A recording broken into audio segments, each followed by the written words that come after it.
Conducteurs, conductrices, bonsoir. Bienvenue sur DNDVE, des nouvelles des voitures électriques. Nous nous retrouvons tous les mercredis soirs à 19 h pour vous offrir un tour d'horizon des dernières actualités sur les véhicules électriques. Aujourd'hui, nous allons aborder plusieurs sujets passionnants, comment l'hiver met à rude épreuve les batteries électriques, la découverte d'une nouvelle batterie révolutionnaire promettant robustesse et durabilité, les ambitions de BYD, le géant chinois, qui se prépare à conquérir le monde avec un immense navire dédié à l'exportation de ses voitures électriques, et enfin, la présentation de la nouvelle moto électrique de Livewire, la S2 Alpinista. En hiver, les voitures électriques subissent des pertes d'autonomie importantes, avec des écarts significatifs selon les modèles. Une étude menée en Norvège par la Fédération automobile de Norvège et le Media Motor a comparé 24 modèles de voitures électriques dans des conditions hivernales similaires. Les résultats montrent que toutes les voitures ne sont pas égales face aux défis de cette saison. Les températures froides augmentent la consommation énergétique pour chauffer l'habitacle et affectent la chimie des batteries, réduisant ainsi l'autonomie. Parmi les modèles testés, la Polestar 3 se distingue avec une perte minimale de 5,18% par rapport à l'autonomie annoncée par la norme WLTP. En revanche, le Peugeot E3008 accuse une baisse impressionnante de 31,96%, et la Tesla Model 3, bien que connue pour sa faible consommation énergétique, subit un écart notable de 24,39%. Les constructeurs chinois ont dominé les tests d'autonomie hivernale.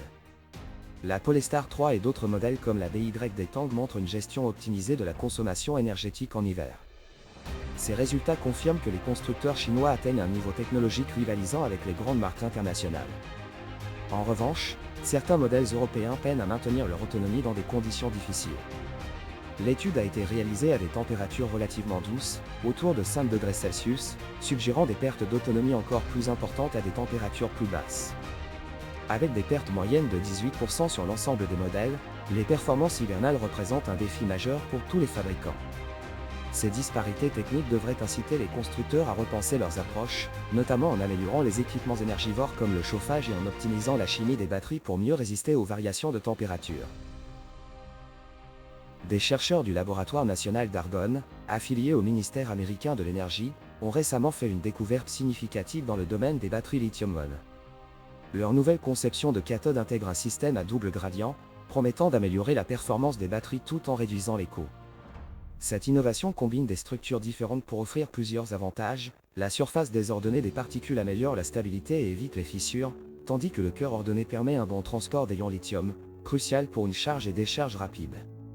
Khalil Amin, responsable du pôle technologie des batteries d'Argonne, souligne que pour que les véhicules électriques remplacent les voitures à essence, les batteries doivent fonctionner à des tensions plus élevées pour fournir plus d'énergie et prolonger leur autonomie. Les tests exhaustifs, incluant des expériences avec des rayons X et des électrons, ont validé la supériorité de la cathode à double gradient. Après 500 cycles de charge et décharge, le matériau n'a perdu qu'environ 2% de sa capacité de stockage. Une autre avancée importante est la réduction drastique de la concentration de cobalt dans la cathode.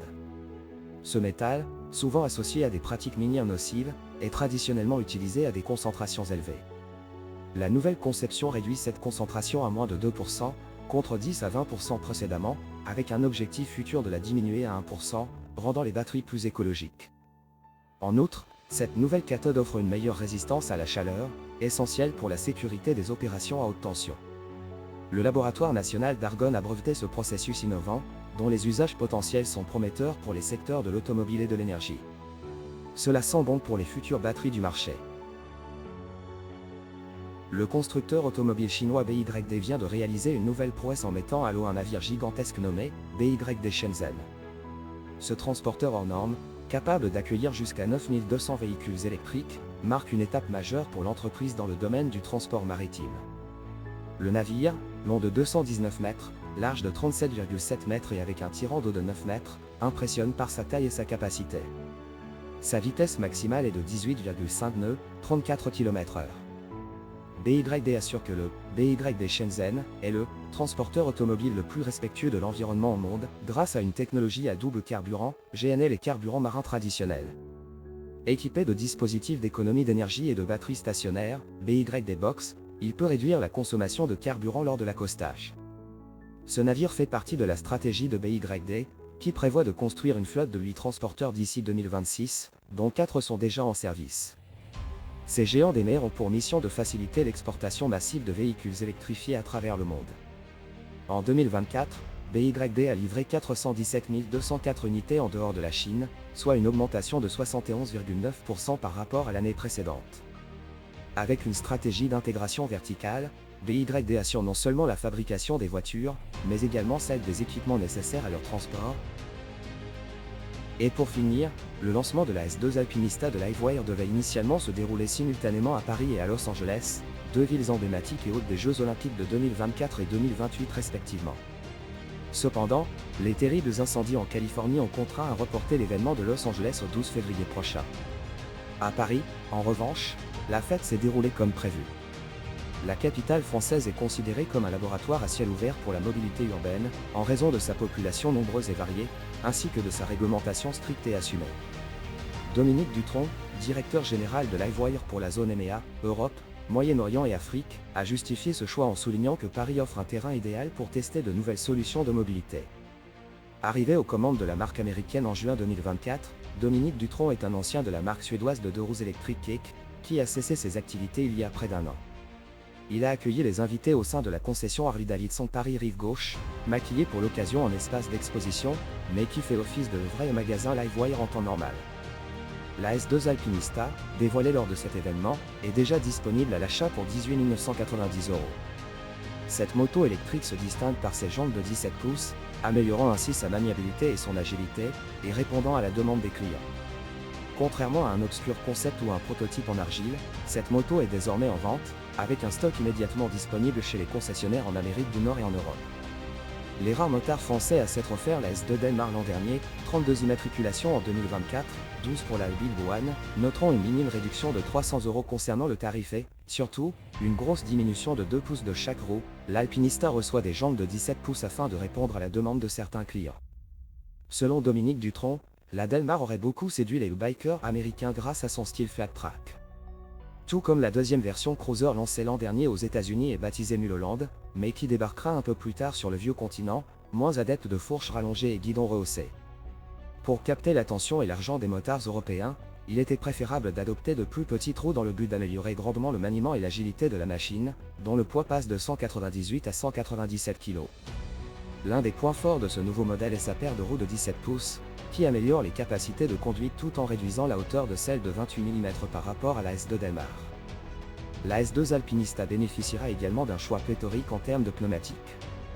Associé aux pneus de Nope Smart 4, cet ensemble optimise la moto pour la conduite sur route, offrant des angles d'inclinaison impressionnants de 52,1 degrés à gauche et 44,2 degrés à droite, et garantissant un confort et une maniabilité supérieure pour les trajets quotidiens comme pour les balades dynamiques sur des routes sinueuses.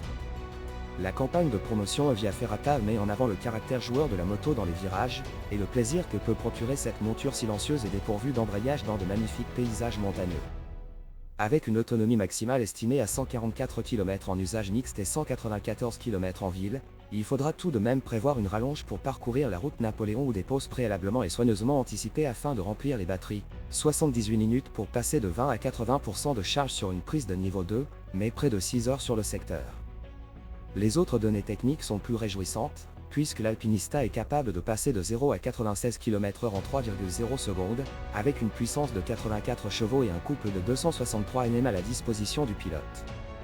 À titre de comparaison, le moteur électrique, le même que sur la Delmar, toujours alimenté par une batterie de 10,5 kWh et équipé d'un anti-patinage couplé à une centrale inertielle, possède un couple maxi nettement supérieur à celui du Milwaukee 821 qui officie par exemple sur la monumentale CVO Road Build.